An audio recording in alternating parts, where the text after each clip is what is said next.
Big Boss Malayalam season 7 വിജയിക്കുള്ള trophy നടി അനുമോൾ ഏറ്റുവാങ്ങിയതോടെ വാശിയോടെ മുന്നേറിയ ഒരു വലിയ റിയാലിറ്റി ഷോയുടെ തിരശീല വീണു. PR വിവാദങ്ങളും ശക്തമായ മത്സരവും നിറഞ്ഞ സീസണിൽ അതിൻ്റെ അലയൊലികൾക്കിടയിൽ നിന്നാണ് അനുമോൾ വിജയ് കിരീടം ചൂടിയത്. കോമണർ എന്ന ടാഗോടെ ഹൗസിലെത്തിയ അനീഷ് 2ാം സ്ഥാനവും ഷാനവാസ് 3ാം സ്ഥാനവും കരസ്ഥമാക്കി. നെവിൻ 4ാമതും അക്ബർ 5ാം സ്ഥാനവും എത്തി. ഈ സീസണിൽ ഏറ്റവും കൂടുതൽ പ്രതിഫലം കൈപ്പറ്റിയ മത്സരാർത്ഥികളിൽ ഒരാളാണ് അനുമോൾ.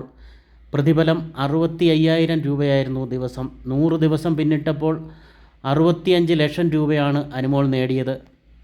അതായത് സമ്മാനത്തുകയിലും കൂടുതൽ തുക കൈപ്പറ്റി. സമ്മാനത്തുക 50 ലക്ഷത്തിൽ കുറവ് വന്ന് 42 ലക്ഷമാണ് കൈകളിൽ എത്തുക.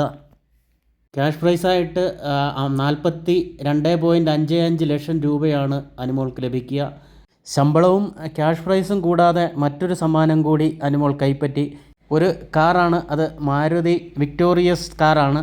ഈ കാറിൻ്റെ ഓൺ റോഡ് പ്രൈസ് ഏകദേശം 12 മുതൽ 24 ലക്ഷം രൂപ വരെ വിലമതിപ്പുള്ളതാണ്. പ്രതിഫലം, ക്യാഷ് പ്രൈസ്, ആഡംബരക്കാർ എന്നിവയെല്ലാം ചേർത്ത് ബിഗ് ബോസ് മലയാളം സീസൺ 7 നിന്ന് ഏകദേശം 1 കോടി രൂപയോളം മൂല്യമുള്ള സമ്മാനങ്ങളുമായാണ് അനുമോൾ പുറത്തിറങ്ങുന്നത്.